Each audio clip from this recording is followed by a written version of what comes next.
Good evening, everybody. Thank you so much for joining us tonight.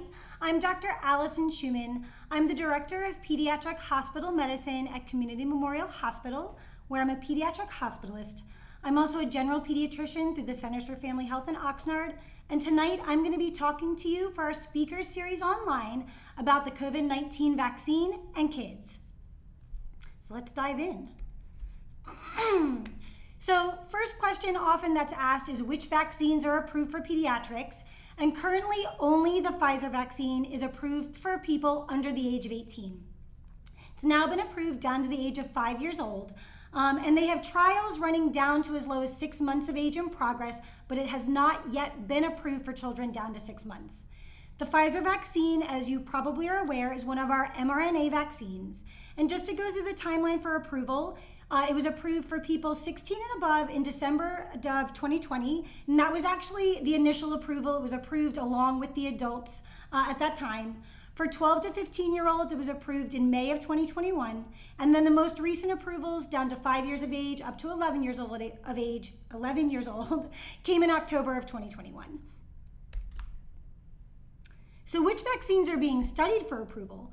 Well, currently Moderna is doing testing on their mRNA vaccine for children down to 6 months, all the way up to 18 years of age. They are hoping, I have heard, to file for approval with the FDA potentially as early as the end of January. That's not 100% confirmed, but that has been reported in some places. Novavax completed enrollment of its pediatric clinical trial looking at its vaccine in adolescents 12 to 17 years old. That study will include 3,000 adolescents from 12 to 17 across 75 sites in the United States, but that is just getting enrolled. The trials haven't even started for that yet. Things for everyone to know about safety and monitoring, and I think this is a question that comes up often for parents of children and then of course for adults for themselves as well. So I want people to know that the COVID-19 vaccines have undergone and continue to undergo literally the most intensive safety monitoring we've ever done in US history. After initial trials showed safety, we always continue to monitor vaccine safety through 4 systems.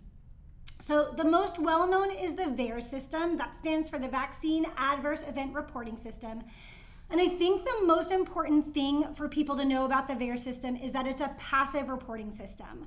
So there's a lot of misinformation out there, and I think a lot of that misinformation comes from a feeling or a misunderstanding that the VAERS system is a system that has shown or proven an association between a vaccine and an event. And that is not what it is. It is a passive reporting system. Anybody can report into the system. It's not just physicians, pharmacists. Anyone can go in and report into the VAERS system. If something occurs around a vaccination or after vaccination and they feel that that reaction might have been associated with their vaccine, they can report that. So you watching tonight, if someone got a vaccine, and this doesn't just apply to the COVID-19 vaccine, this system is used for all our vaccines. Someone got a vaccine, something occurs, you think that was related to your vaccine, you can go in and put that report into VAERS, and actually we want people to do that.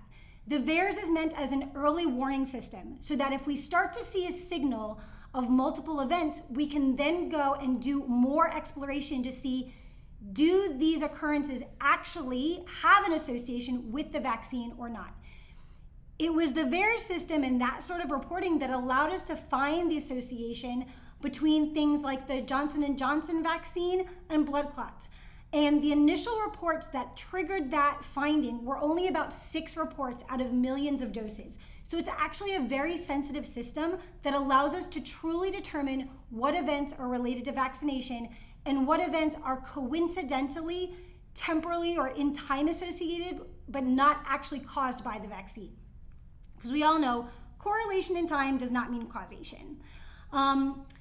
The Vaccine Safety Data Link is another monitoring system that we use, and what that is, it's made up of the CDC's Immunization Safety Office, 9 healthcare organizations, and what they do is they go in and look at these potential rare and serious adverse events that are reported and look then to find whether there's an association or a true link between a vaccine and an event.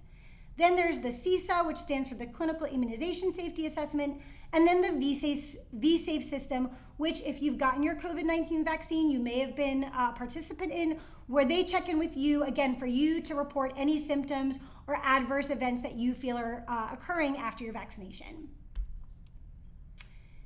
Things that I want to remind everyone about vaccine development for the COVID-19 vaccine. So I touched on this in my first talk about this a few months ago, but I just wanted to reiterate, or for anyone who wasn't present for that talk, that we did not rush the development of the COVID-19 vaccines in terms of skipping any safety monitoring steps during their development. Yes, we did them in an expedited time fashion, but no safety steps were skipped.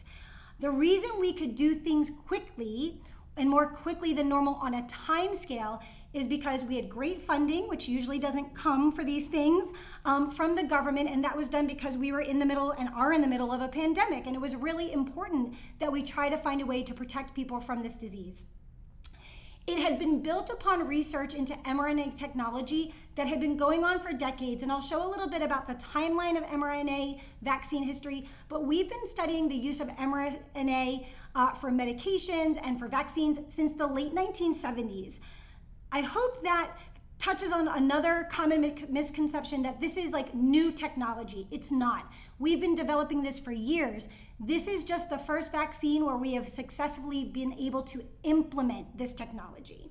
And again, no safety skips were stepped in the trials. We did every step of our investigation like we would do for any medication or any drug trial or any vaccine trial. And I actually go into that in a talk I gave at the very beginning of the pandemic that talks more in detail about the stage 1, step 2, stage 3, phase 1, phase 2, and phase 3 trials. Again, we didn't skip any of those steps when we were developing this vaccine. On this slide, you'll see just a timeline of the history of mRNA vaccines going all the way back to 1978, when we first used what are called lipid nanoparticles or fat particles to wrap around our mRNA for the first time.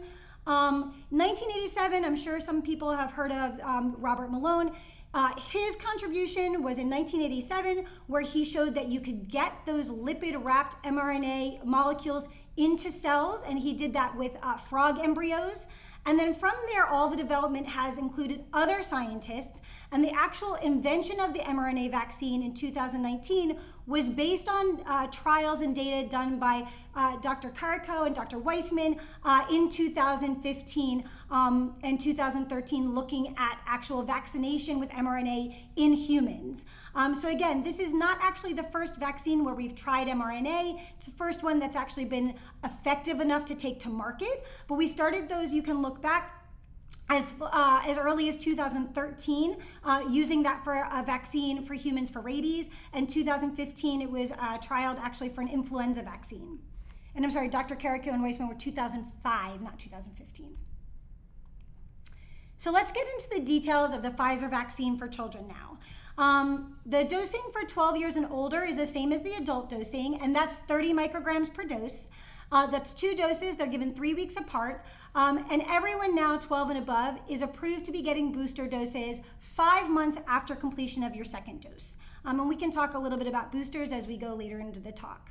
For children 5 to 11 years old, the dose is 1/3 of the adult dose. It's a 10 microgram dose, still given on the same schedule, 2 doses, 3 weeks apart. Children 5 to 11 are approved to get a booster dose only if they're immunocompromised, and then it's recommended 28 days after their second shot.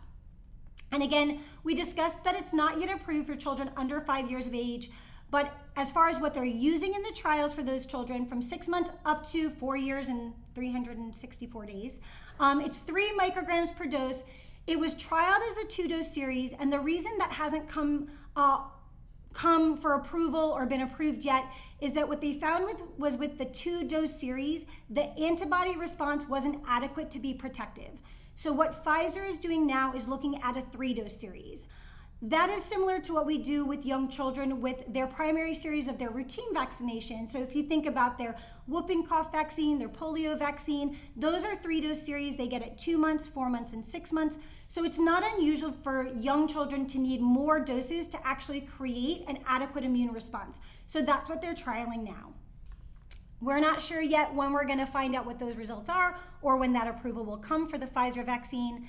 But again, like I mentioned a little earlier, the Moderna vaccine, there have been some information coming out that they may be presenting their study data for down to 6 months to the FDA as early as the end of January, so we will see how that goes.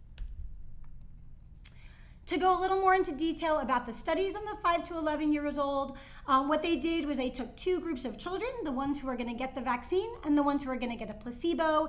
They randomized those children 2 to 1, meaning twice as many children were put into the group to get the vaccine as were put into the group to get the placebo.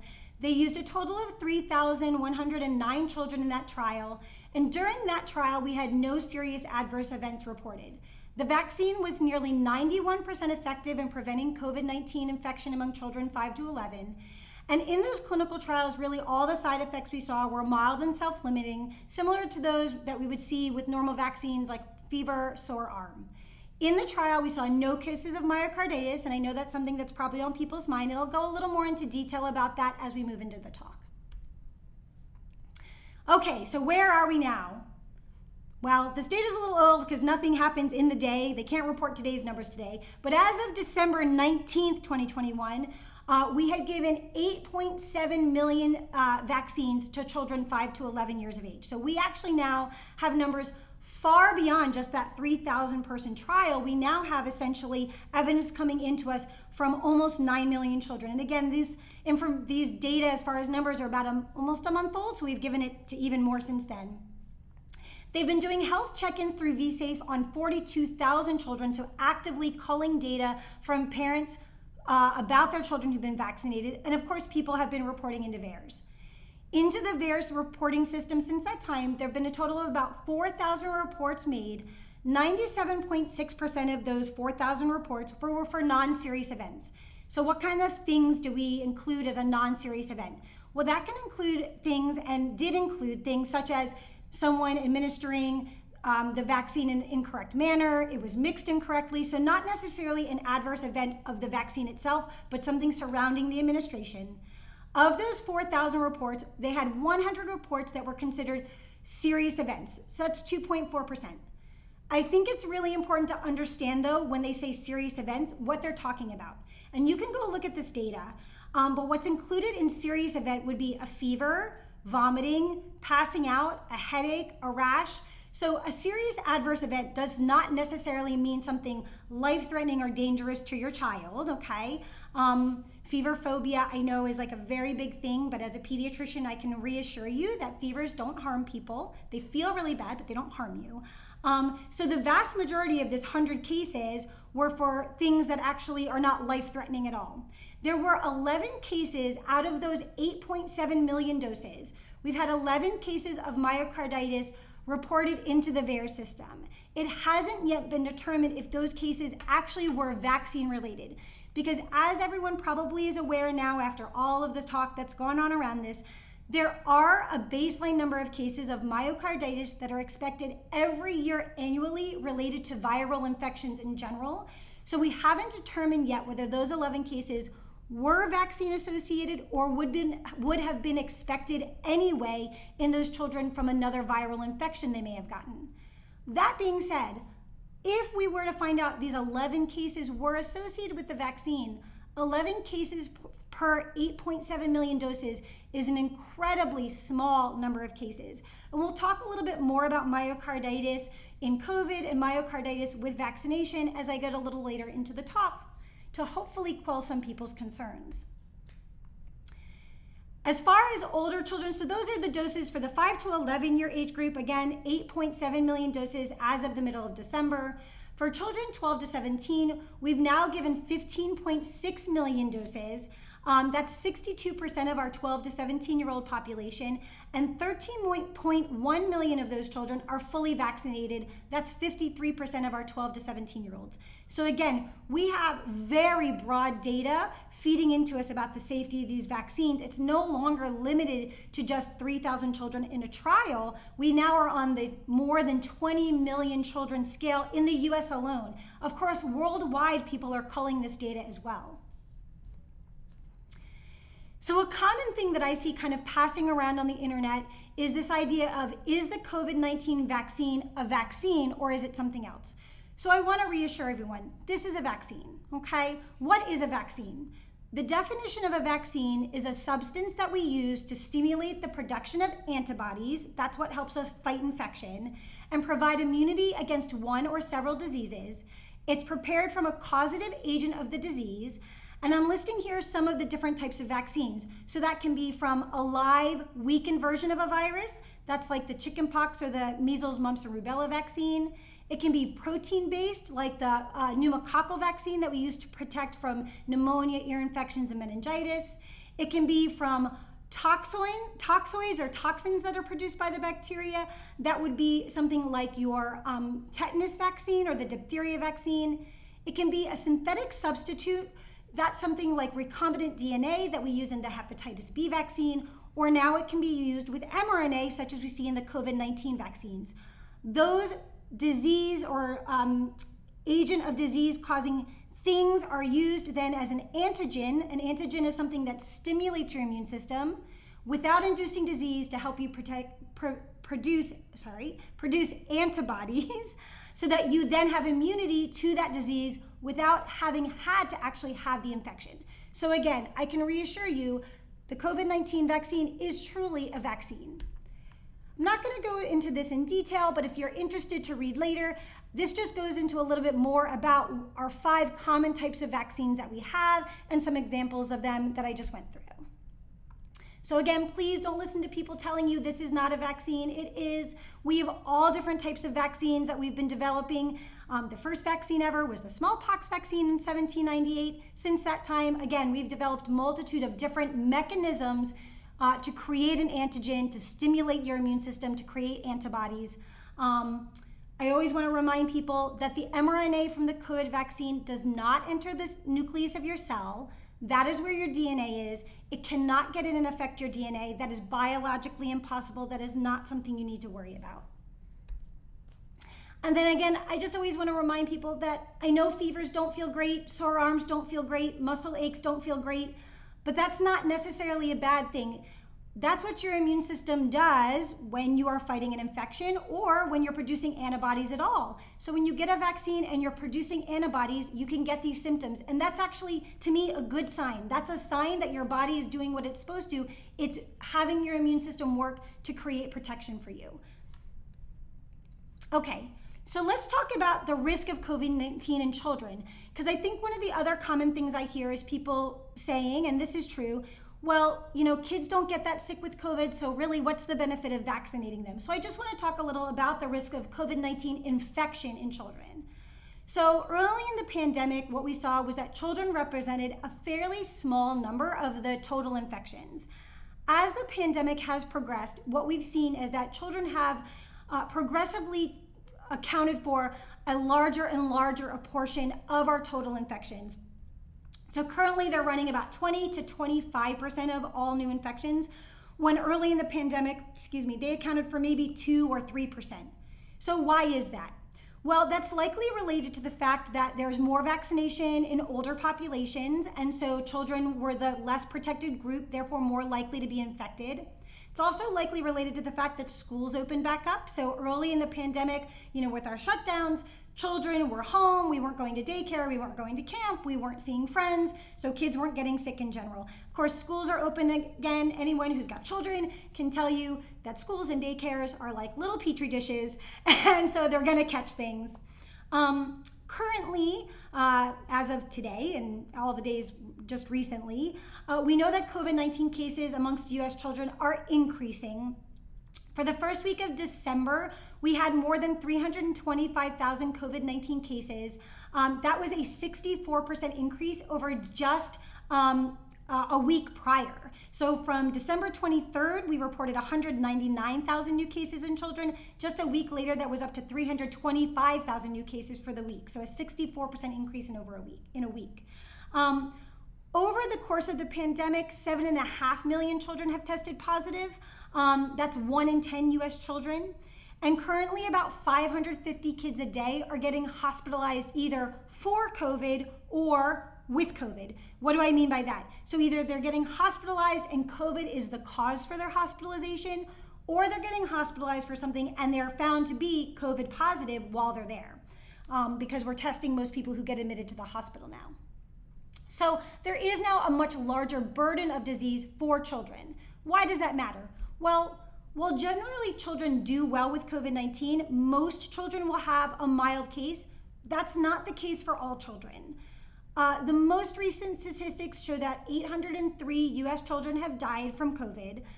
I don't know about you, but as a pediatrician, I get choked up saying it, like, kids should not die. Just shouldn't happen. So 800 children dying, that's a lot to me, and it's certainly a lot to every one of those families who's lost a child. Again, hospitalization rates, not just with COVID, but for COVID, are increasing. And for children who do require hospitalization, about 1 in 3 of those children will require ICU level, so intensive care unit level care. And now if you look at the number of children, for instance, of 5 to 11-year-olds who died last year from COVID-19, 66, doesn't sound like a large number. That actually makes COVID-19 rank as the 6th highest cause for death amongst children 5 to 11 for the year 2021. Okay, so we talked a little bit about the risk on an individual basis of catching COVID. It's also important to know that just like adults, children can and do get long COVID. About 7 to 8% of children in a recent study were shown to have continued symptoms more than 12 weeks after diagnosis. And the long COVID symptoms in children mimic those of adults. So brain fog, headache, cough, weakness, continued joint pain, weight loss, loss of appetite, sleep disturbance, concentration difficulties. And that can be debilitating to take a healthy child and then have them have these symptoms for a long extended period of time with really no known treatment. And I think for me, the last and most important thing that occurs for children is this thing called MIS-C, or multi-system inflammatory syndrome of children. And what that is an inflammatory disease that occurs about 2 to 6 weeks after COVID infection. The only way not to get MIS-C is to not to get COVID, basically. That's what it comes down to. So far, almost 6,000 children in the US have been diagnosed with this. That's a rate of about 1 per 3,200 infections. Of those children who do get MIS-C, 60 to 70% of them will have to have ICU care. They all have to be hospitalized. 60 to 70% of those hospitalized have to be in the ICU. Of those approximately 6,000 children, 52 have died.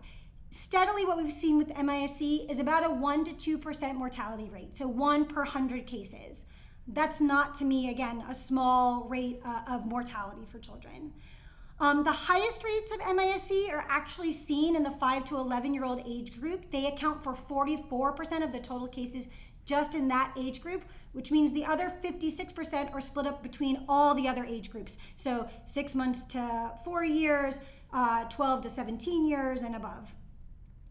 And then just recently a study came out, because I'm sure parents are wondering, well, do the vaccinations help with MIS-C? Well, certainly the vaccinations do help lower your risk for catching COVID, which is great because, again, if you don't get COVID, you cannot get MIS-C.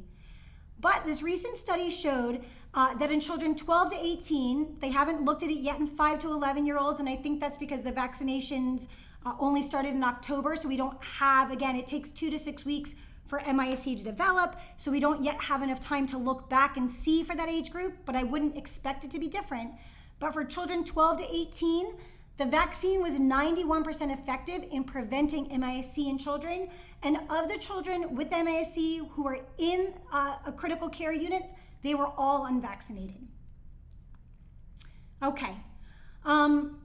Just recently, some other information came out, and I wanted to make sure to include this. And these are some early studies, so we'll wait to see kind of what comes down the pipeline. But a recent study showed that after COVID-19 infection, there is an increased level of autoantibodies. So what that means is antibodies that actually attack your own body.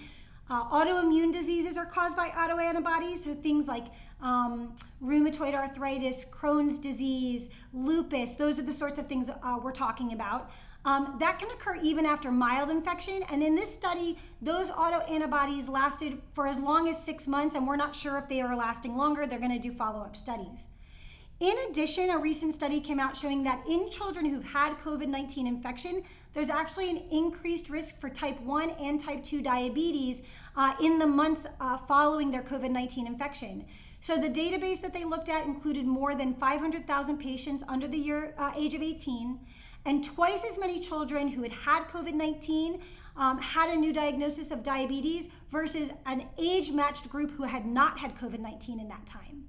The diabetes risk for those kids, again, was 166% higher in the COVID-19 age group than in the non-COVID-19 group. Okay, so we've talked about the risks of COVID, we've talked about the background of the vaccines. Let's talk about the vaccine risks itself. So, most common side effects for the COVID-19 vaccine, and we're seeing this actually even more so in the younger age group, really is sore arm, fever, headache, and body aches. I can tell you as a pediatrician that when the COVID-19 vaccine was approved for younger children, my Facebook feed, my Instagram feed were flooded with pictures of my pediatrician friends, so other pediatricians, with their kids getting their shots and talking about their symptoms in the leading days, follow-up days after their vaccines. And really what they were reporting was low-grade fevers, some mild arm soreness. What I didn't see much of was what we maybe all felt when we got our vaccine, which is, oh my God, I'm on the floor. I feel like doo-doo. I'm taking 2 days off of work. So the kids really seem to be having less of that reaction, and that may be related to the fact that their dose was smaller. But again, all of these pediatricians were taking their kids out, and really we weren't seeing in that group, I wasn't seeing a lot of severe effects, even severe fever, and we see that on a broad scale with our study population and then in our follow-up study of the 8.7 million children as we continue to monitor them that have gotten the vaccine. I always want to address again, the argument that we don't know the long-term side effects of the vaccine is really not in line with what we scientifically know about vaccines in general.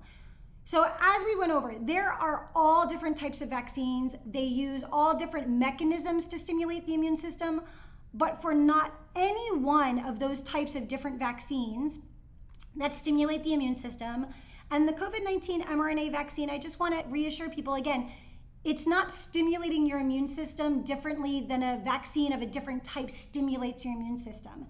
Not for any vaccine we have ever had in the history of vaccines do we see effects occurring really, truthfully, more than 30 to 45 days after the second dose, after a final dose, but certainly not after 60 days. So we actually have data for the 16-year-olds going all the way back to December of 2020, and even before that, because the study population, actually, they couldn't actually submit their information to the FDA until they had follow-up on their study population for 2 months to show they didn't have any severe effects. For the 12 to 17-year-olds, we talked about they were approved to get the vaccine, 12 to 15-year-olds starting May of 2021. So we now have 7 months on the worldwide population level. But again, they had more than 2 months of data when they submitted to the FDA.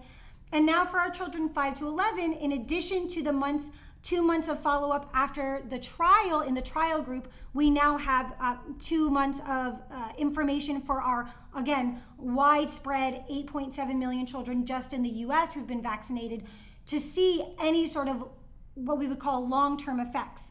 What people really, truly don't need to worry about is in 6 years or 3 years or 2 years, something is going to pop up from this vaccine. That is really just not how vaccines work with your system. That's not what they do. Again, we have decades and decades and decades of experience showing that with all of our different types of vaccines. So, again, we talked about mRNA technology is not new. We've been studying this more than 20 years. So mRNA technology in general, back to 1978, it's almost as old as I am, and I am older than I'd like to admit, so in my mid-40s, so back more than 40 years. But then for mRNA vaccines, we've actually been looking at them again since 2013. So this is not new technology. Spike proteins are not toxic. I want to reassure people they are not. But let's just say, for argument's sake, let's say spike proteins were toxic. The levels of, so spike protein is something that COVID, the virus, produces. And the levels of spike protein from the virus itself are tens of thousands of fold higher from infection than what you get from vaccination. So if we were going to even accept the concept that those were toxic, you would be much worse off with natural infection because the levels of that would be so much higher. But spike proteins are not toxic. Can the infection cause all sorts of side effects? It absolutely can, but the spike protein is not sort of this buzzword of toxic for you.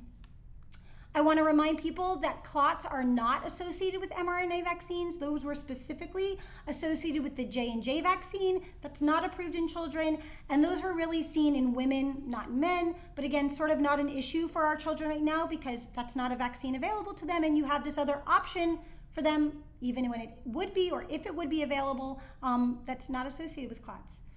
And just a rule of thumb for everybody, this applies to vaccines in general. A vaccine won't do something that the infection itself won't do. So pretty much every vaccine that we have, if there is a potential side effect, we see that side effect with the infection itself as well. The vaccines don't create things that the infection itself does not induce. And to me, that makes logical sense, right? You're taking pieces of the vaccine, of the disease itself. Either it's a weakened version, it's a protein from the virus or bacteria, it's a toxin produced by them, it's mRNA to create the protein that's produced by the virus. One piece of that infectious thing shouldn't do something that the whole infectious particle can't do on its own. Okay, so let's talk a little bit about myocarditis and the risk from infection, and then we'll talk a little bit about myocarditis and the risk from vaccination. So, of 100,000 males between 16 and 29 years of age, if we were going to talk about the risk of vaccination versus infection, the risk from vaccination in that age group would be about 5 males aged 16 to 19 who got vaccinated would develop a case of myocarditis associated with the vaccine.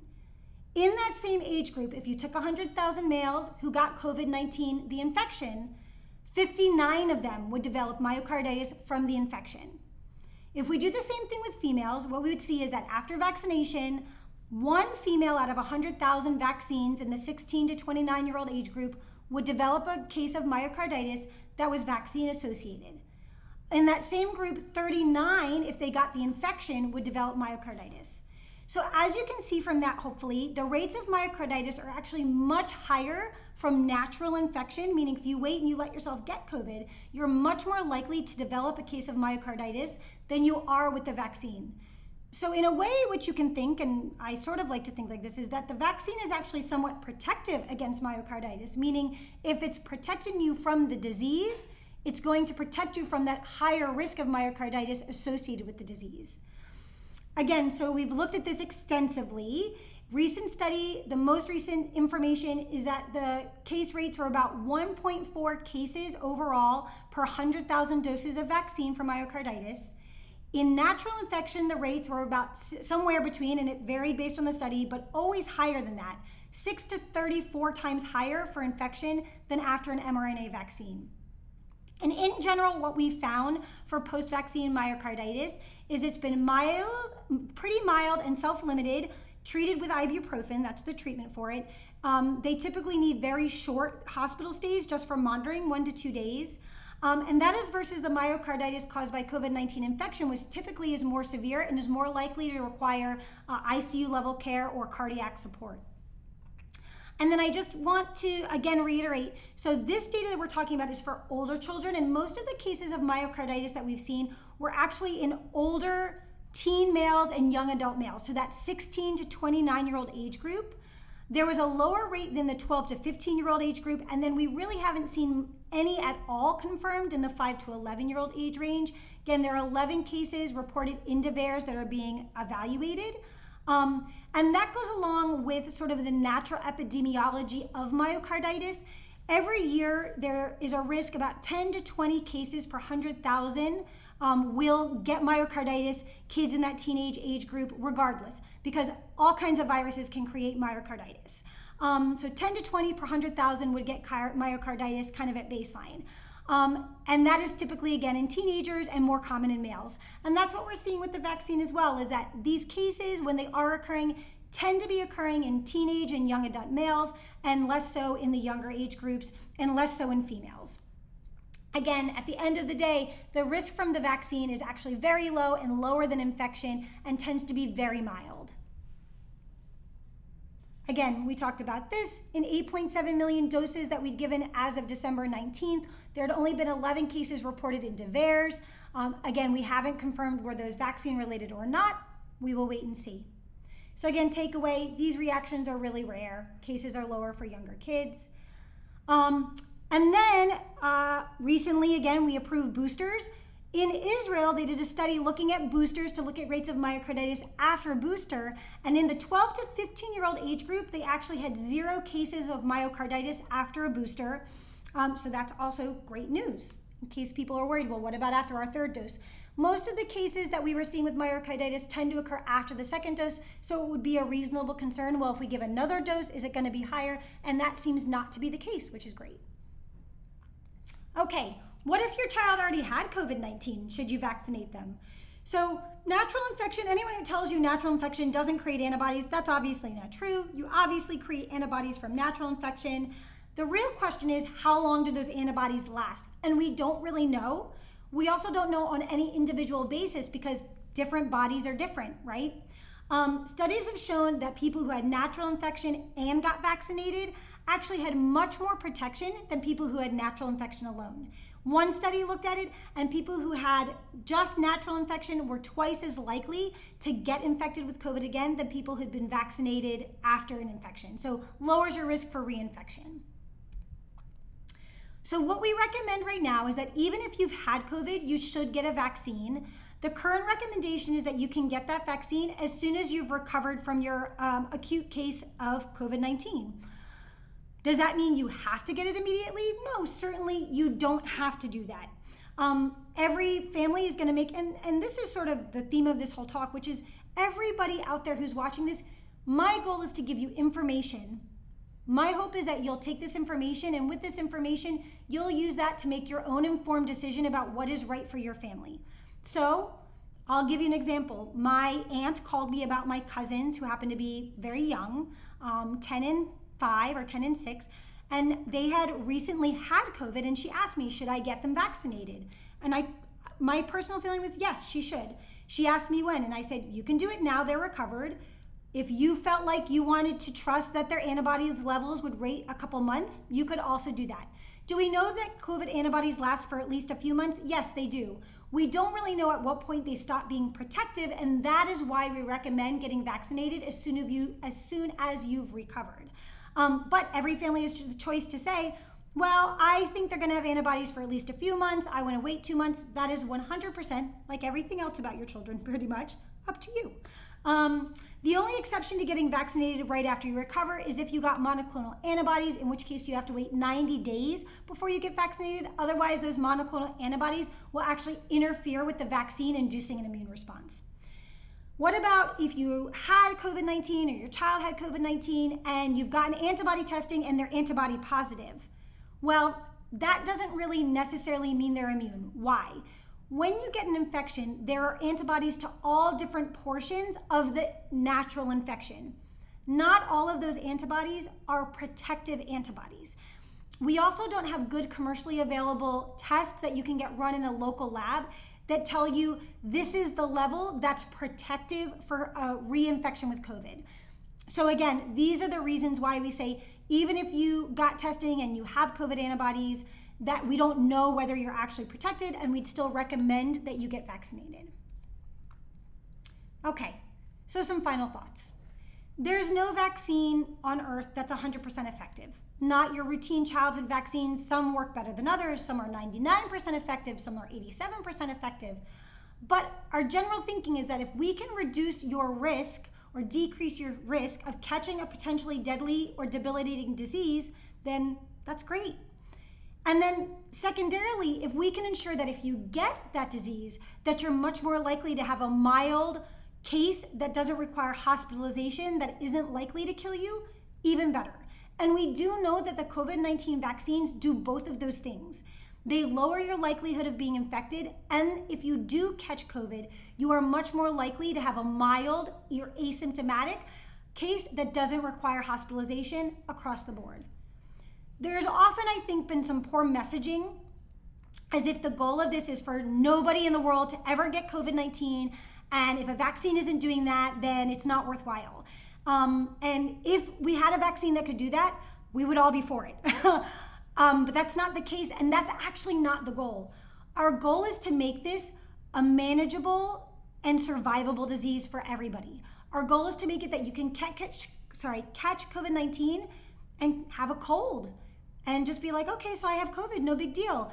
To not overwhelm our health system with hospitalizations. I can tell you as a physician, our hospitalization rates continue to go up. Even though we're seeing proportionally with Omicron, less people need to be hospitalized, so many more people are being infected with Omicron that the same number of people overall really are getting hospitalized at the end of the day. It's just less per case for number of cases. But we're seeing the same total number of hospitalizations. The system is getting stressed. So our goal is we don't want to have a healthcare system that cannot function because we have so many sick patients. And our goal is to keep you and your family safe so that if you catch this, you just know like, okay, we're going to have a cold, we're going to be fine. We are likely protected from severe outcomes from this disease like long COVID and MIS-C.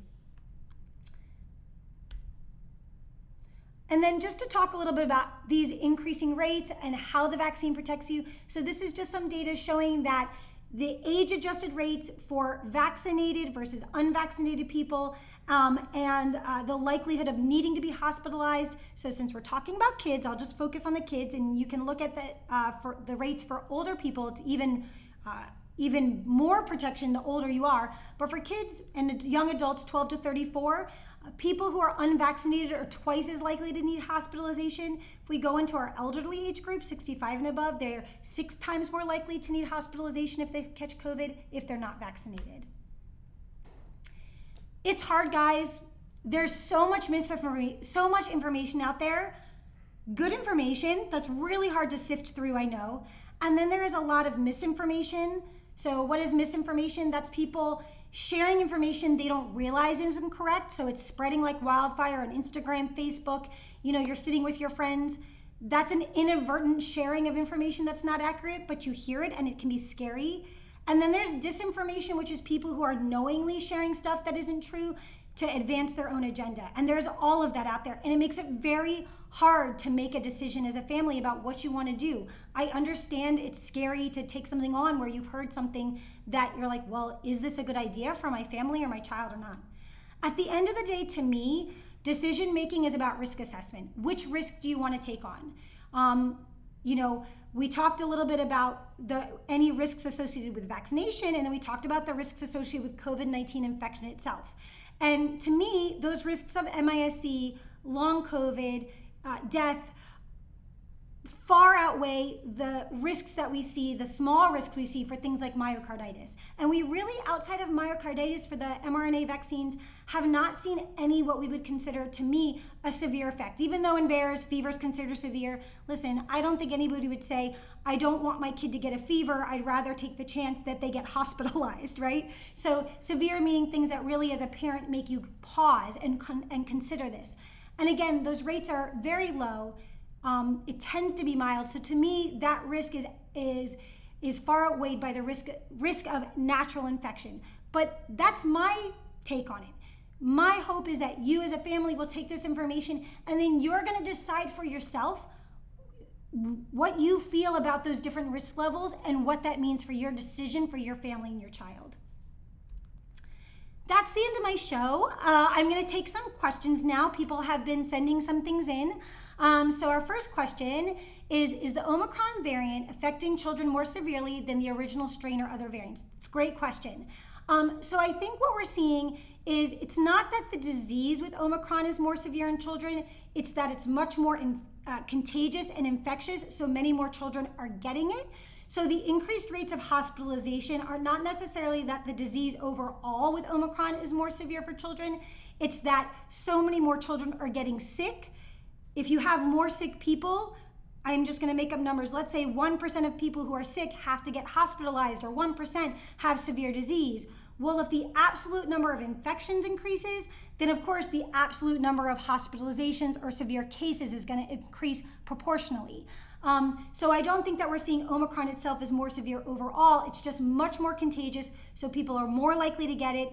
If you get it, you always have the chance you'll have a severe case or a case that requires hospitalization. Hope that answers that question.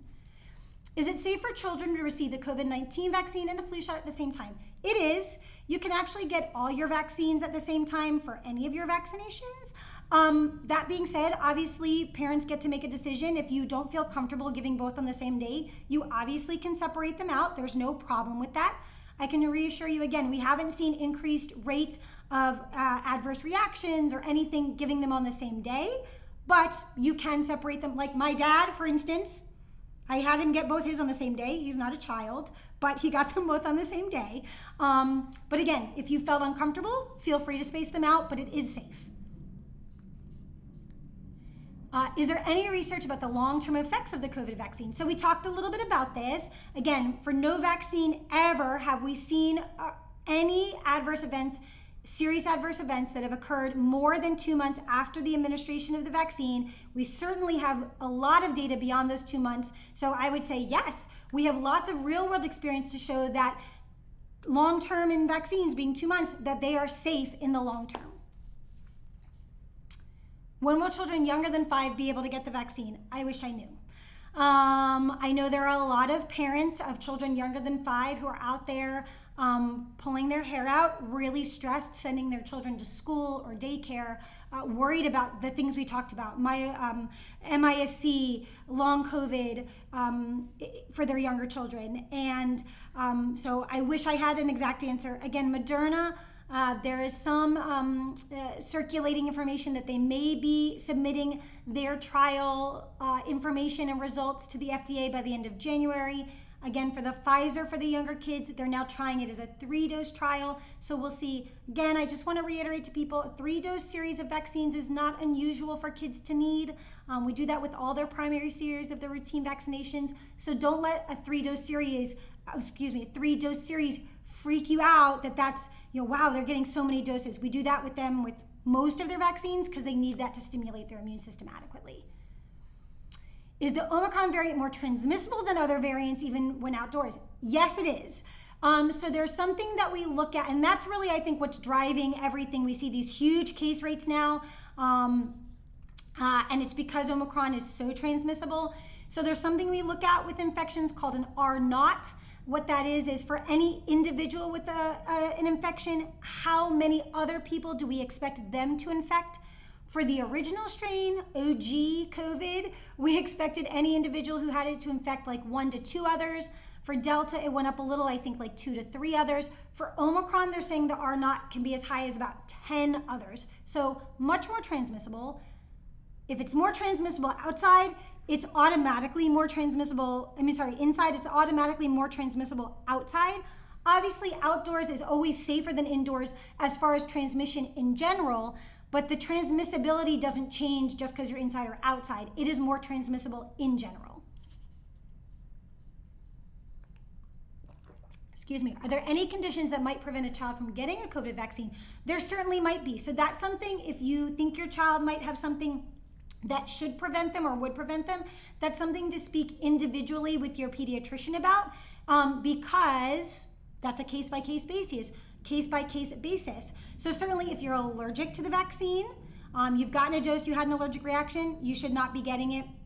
And again, there might be other children where your pediatrician might say, I don't think your child should get it. So I would talk to your pediatrician. Okay. How long after contracting COVID can a child receive a vaccine? So again, as soon as they're recovered, they're allowed to get the vaccine. That's actually what's recommended. So 10 days from their onset of symptoms, feel free, head on out, schedule them up if you'd like to. Why is a dose for 5 to 11-year-olds based on age and not weight? That's a great question. It is based on physiology of their body, okay? So a 200-pound 10-year-old doesn't have the same physiology. Their kidneys don't work the same as a 200-pound 30-year-old, even though they weigh the same, okay? So weight doesn't affect your physiology. So the reason the dosing in those younger kids is based on their physiology. As far as the cutoff at 5, we have to make, to some extent, a cutoff where we think physiology is likely to change the most. So, going into the teen years, that's why you cut off at 11 and then you start your preteen teenagers. Then you go to preschool age to school age, and physiology changes through that time. We know for other things. So the immune system is similar. So again, it's physiologically based on how their immune system works. It's not based on their weight. You can have a 2-year-old who weighs 50 pounds. His body doesn't work the same way that a 50-pound 5-year-old's body works. We do all sorts of things in medicine like that, where we base things on physiology and not on weight.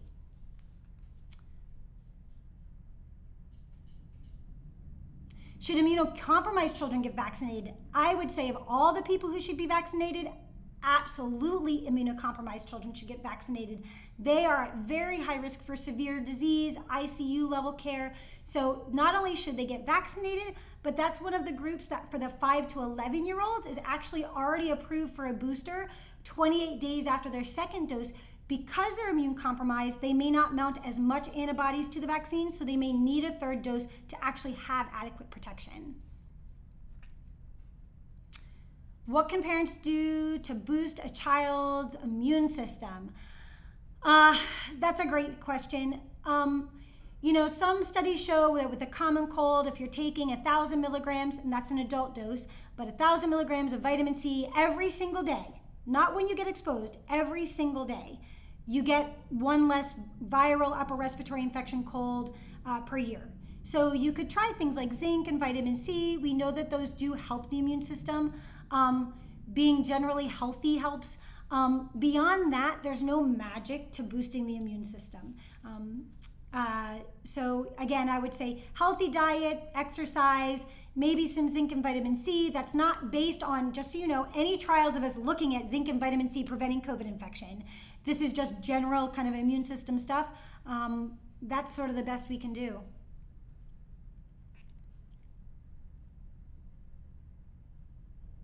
Is the third dose necessary? That's a great question.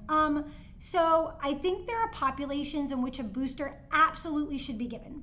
So the elderly, I think regular adults like me, immunocompromised patients, absolutely. Where could you consider it? And I'll actually quote a physician I respect highly who is a vaccine expert. His name is Dr. Paul Offit. He is a very reliable source. And so his son is 17, and his son asked him about getting his booster dose, and he felt that, so we talked about the risk of myocarditis, and I will say we didn't see in Israel any myocarditis in booster shots in the 12 to 15-year-old age group, but there may have been some in the older age group, so the 17, 18, 19-year-old age group, they may have had some. I don't have data on that. But for those patients, they're well protected with 2 doses from severe disease, hospitalization, and death. So 2 doses does significantly protect you from hospitalization and death. We know that. So theoretically, as a parent, you might say, well, my child is 17, he's a boy, so theoretically he's at the higher risk for myocarditis, and he's already protected from severe disease and hospitalization and death, and so I'm not gonna give him a booster dose because there's a potential risk that there's myocarditis after that 3rd dose. And so even though, I will tell you, so data-wise, the 3rd dose does significantly increase overall protection. 2 doses for Omicron, you're about 30% protected from catching COVID. Booster dose, 75%. So would a 3rd dose make you much, much, much less likely to catch COVID? Absolutely. As far as hospitalization and death, 2 doses is still very good at preventing hospitalization and death, okay? So I can't tell you it's necessary or not necessary. There are definitely populations I would say absolutely get it. Immunocompromised, elderly, high risk, pregnant people, etc. And for me as a routine adult, I have asthma, I have my booster. If you have a younger child, and we know kids are more likely to have mild disease already, or you have a 17-year-old where you're worried, well, they didn't get any myocarditis because it's rare again. Their first 2 doses, I don't want to take another chance. You could theoretically make a personal decision of, I'm going to forego a booster, knowing they still may catch COVID, but they're still well protected from hospitalization and death.